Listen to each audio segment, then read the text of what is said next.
Here's a little story about how we manage sound in our two clinic spaces. Did you know how sound transfer works? Well, sound is a type of energy made by vibrations. These vibrations create sound waves which move through mediums such as air, water, and wood. When an object vibrates, it causes movement in the particles of that medium. This movement is called sound waves, and it keeps going until the particles run out of energy. Having had the opportunity to renovate our original location twice and now our two new spaces as well, we've had some decent experience with soundproofing over the years. At our 802 location, the HVAC system was already in place when we moved in, so we couldn't install the soundproofing elements that we did at 840. At 840, we were able to put in special baffles that help allow airflow while reducing sound waves through the ducts. Cool, huh? And so to compensate at 802, we used about 100 of these magnetic mats.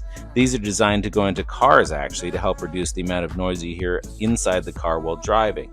For us, the weight of the mats, albeit slight, still reduces how much sound can bounce off of the insides of these hollow air ducts. In both locations, we were able to use extra thick, solid core doors, plus 5/8-inch thick drywall and sound insulation as well.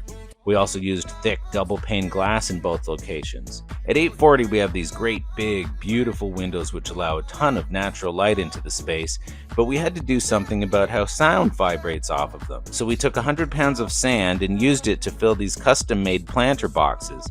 Then we set them right up against the windows, and this was a tremendous help reducing sound transfer. We also cut and installed these black acoustic panels around the window frame to help absorb some of the sound there too. And speaking of acoustic panels, we went crazy in both spaces with panels, putting them into rooms and hallways. In 840, we got really creative with the panels and hid them behind this artificial greenery.